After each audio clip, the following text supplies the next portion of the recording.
We are fixing up this old bread oven that's behind our house, because we want to start using it. And we do this by mixing, spraying, washing, grinding, molding, leveling, mushing, digging, plastering, painting, detailing, burning, baking, cutting, and finally tasting. This is part 2. If you haven't seen part 1, you should watch that one first. Here's a quick recap of everything we managed to do so far. First, we did some landscaping to make space. We started removing the roof tiles one by one. Then we took down anything we didn't want to keep. Next, we swapped out the roof tile battens. The old ones were no good.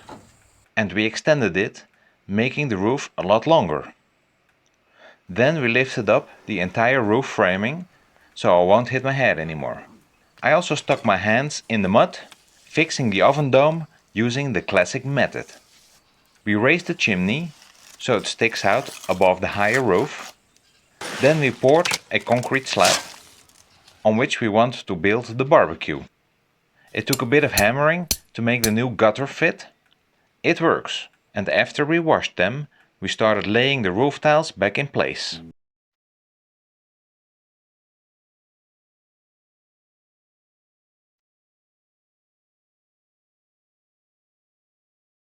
But before we put the last roof tiles into place, we have to do something else. We already prepared a formwork for it, made out of leftover pieces of OSB, and also got some pieces of styrofoam to size. Now I'm gonna let you guess what we're making here.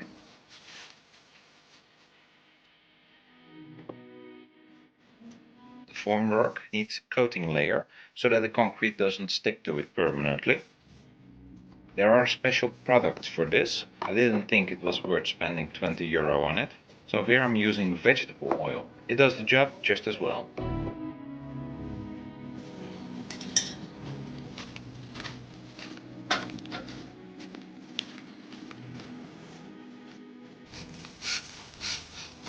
Then we mix up a batch of concrete, no gravel this time, but we did try to include the largest particles of sand.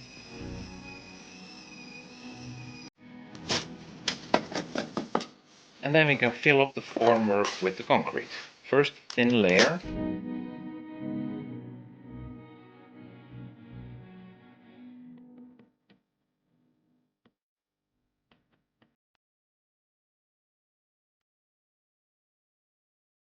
When we have a thin layer in place, we put in a piece of mesh for reinforcement. And then a bit more concrete. And then it's time to put the styrofoam into place.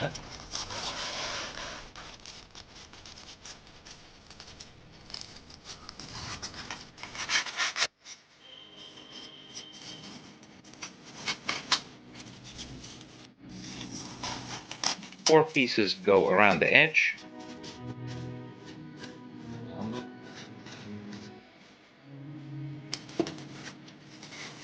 And then a special piece goes right into the center.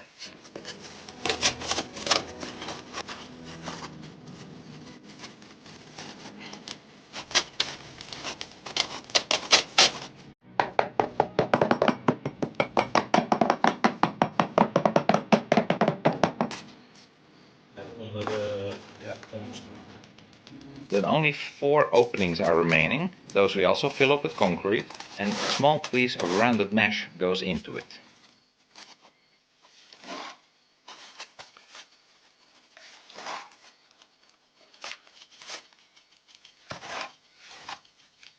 And when it's all filled up, all that's left to do is waiting for it to dry for about 36 to 48 hours.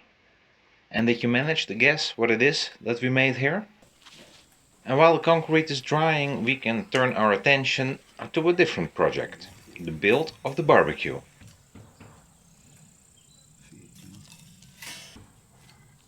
The concrete slab that we poured earlier has set nicely, so we can start laying the bricks for the side walls. During the renovation of our home, we removed a couple of walls, and the bricks that were still in good shape we salvaged from that to maybe use in later projects. and here they already came in handy.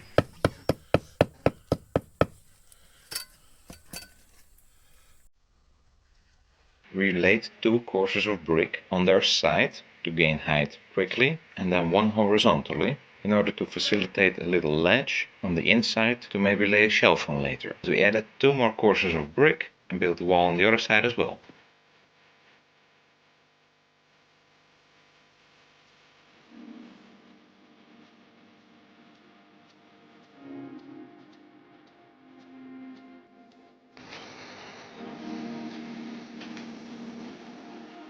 And this is the result the next morning as we start to prepare for the formwork for the concrete top. First we built 3 legs to support the bottom of the formwork.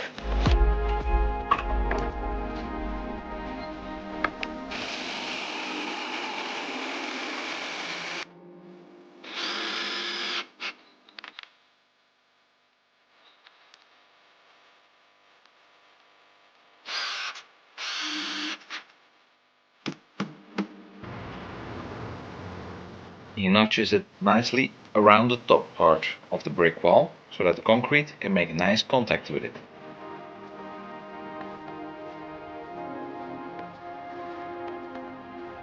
Just like the slab of the concrete base, we attach this one as well to the base of the oven. Put the rebar into it and then lays 5 more courses of rebar on top over the length and ties them together with some metal wire.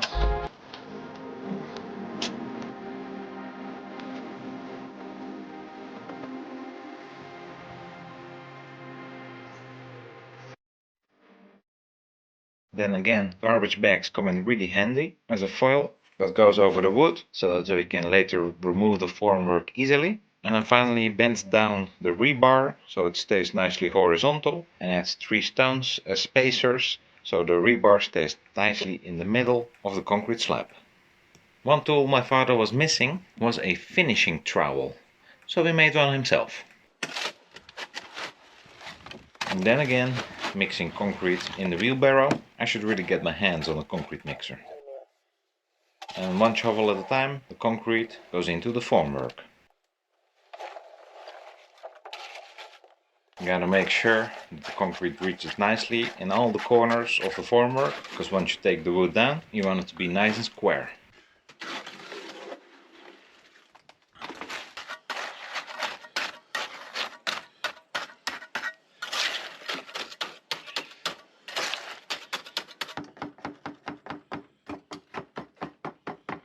Then it takes a bit of hammering to get any air bubbles out of the concrete, and then it's time to level it up.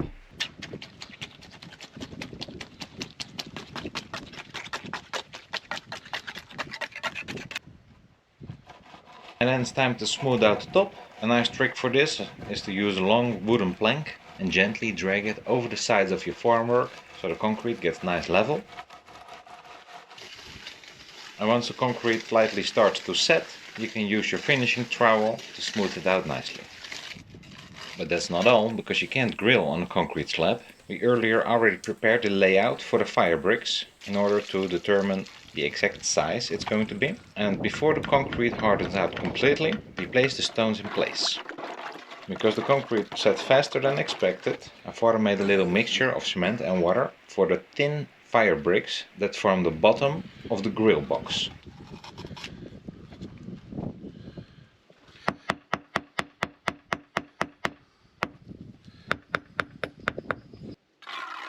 And then when all the stones are in their final location, he adds a little bit more of the wet cement mixture and spreads it out all the way over the top.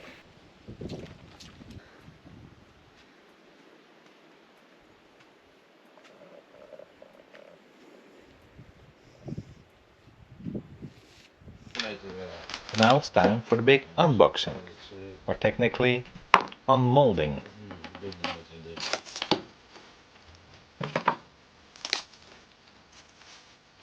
As I plucked the first piece of styrofoam out, a lot of water spilled out. That's a good sign. That means that the concrete didn't dry out too fast.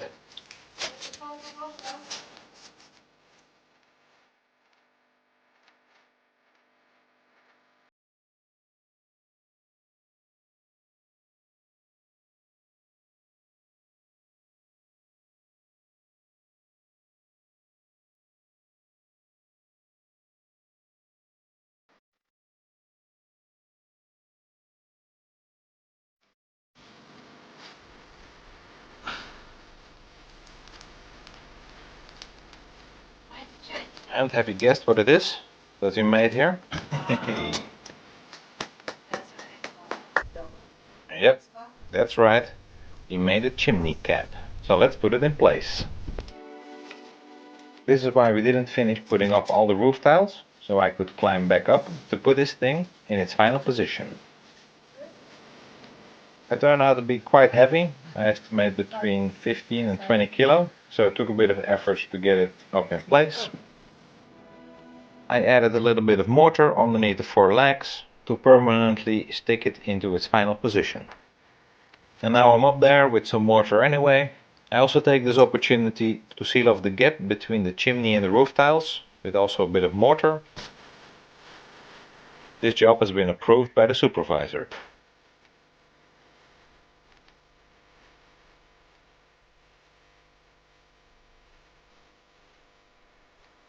I put the roof tiles back in place and I can climb down, get my feet back on solid ground.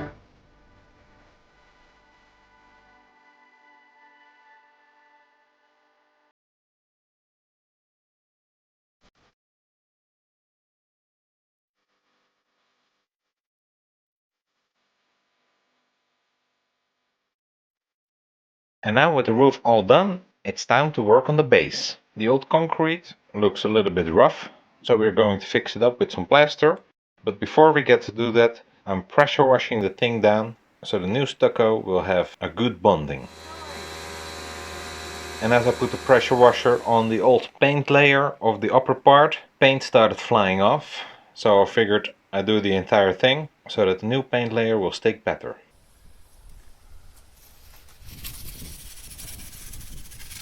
The first layer of plaster was just filling in the big gaps.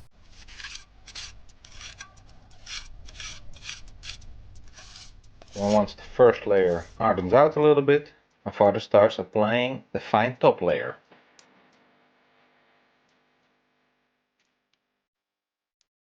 It was quite a lot of work and the end result is flawless. The next day, when the plaster has hardened out, I apply a coat of primer because we want to paint the thing. My father does the details around the sides, then I come along and take care of the big surfaces with the roller. It was a bit of a challenge to find the right color of paint that we wanted for this job, but finally we decided of using the leftover wall paint and add a little bit of blue pigment to it, and we basically just continued mixing until we had a color that we like.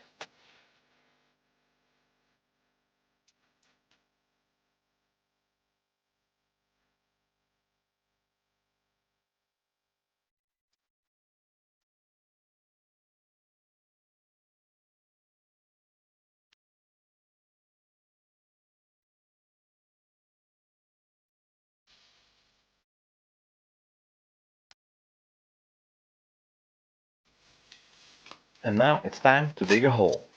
A hole, you say? Yes, because we didn't yet add downsprout for the gutter.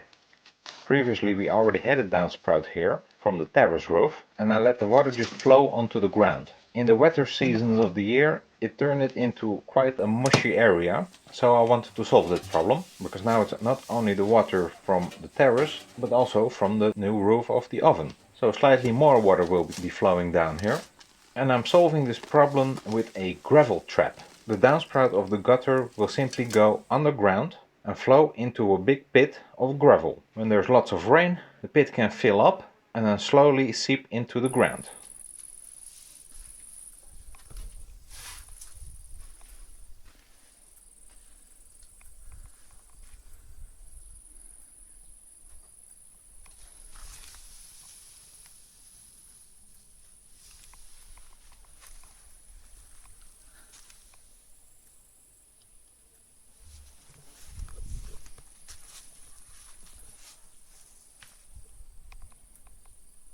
On top of the gravel I place some landscaping foil. Water can flow through it, but any sand and clay particles of the earth will stay on top of it, so it will not clog the gravel underneath.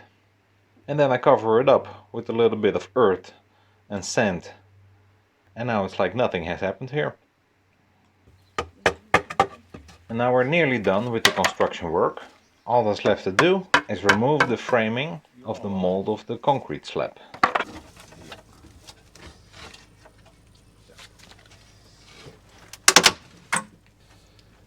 It's not very easy to get it all out. My father made it a very snug fit.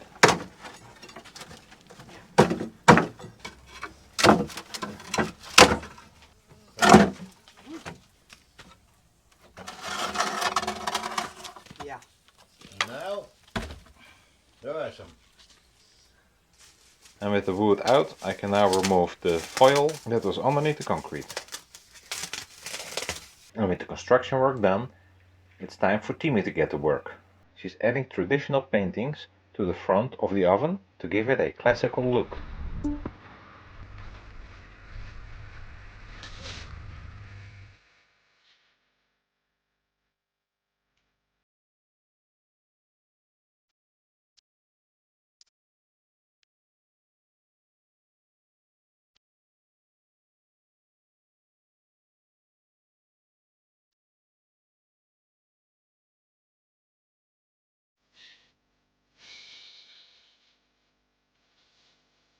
And now it's time for the final inspection to make sure that all the work has been done properly.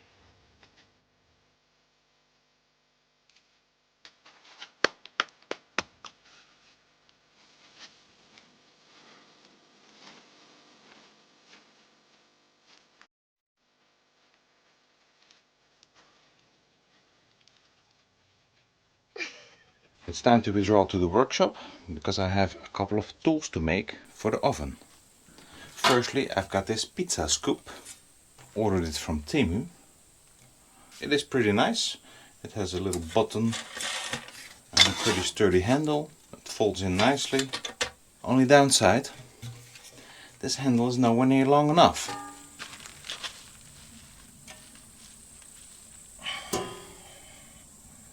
So let's extend it.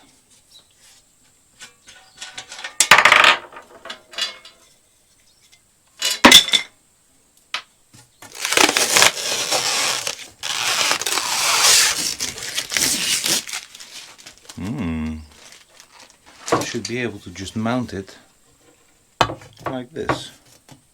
And for extra strength, I'm going to add an additional screw. Now I just need to find the perfect screws.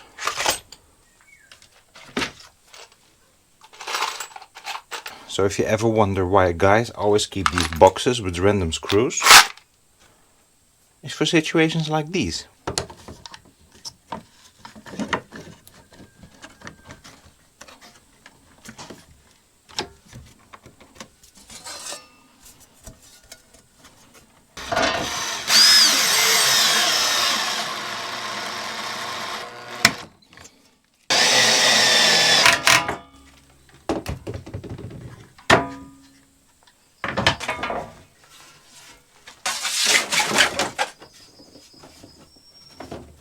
Out of the oven, in the oven. But now I have one more tool to make, and that's a tool to maneuver other things around the oven. For example, the ash or the coal. Once the oven is at the right temperature, you have to push the little pieces of ash and coal out of the way so you can make space for your pizza or your bread. And when you're baking bread, maybe in a pan or a big pot, you can put this tool behind the bread and pull it towards you. So I got this piece of oak from our firewood pile. I will cut it to a practical size and mount it to the end of the stick. I got this natural knot here in the wood. That tends to be the harder part, so hopefully more resistant. So I think I'm gonna make it like this.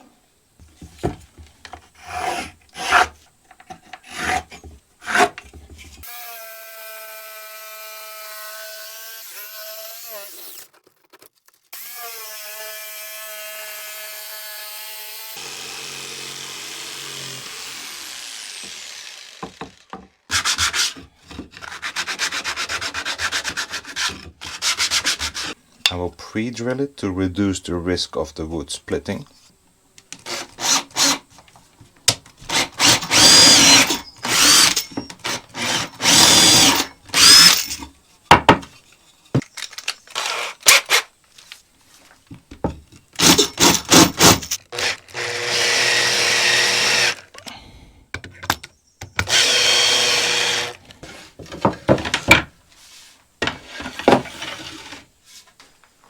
And that's 2 pizza tools made.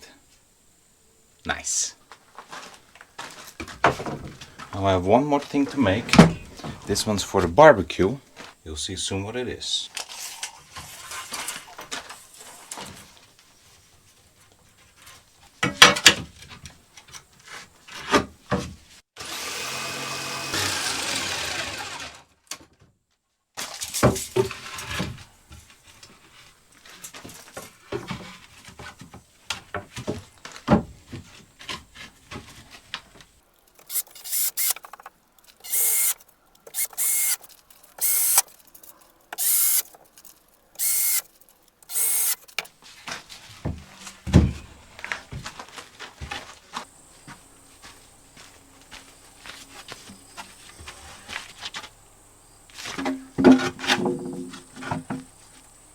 That's right, it's a shelf for our cooking and grilling utensils.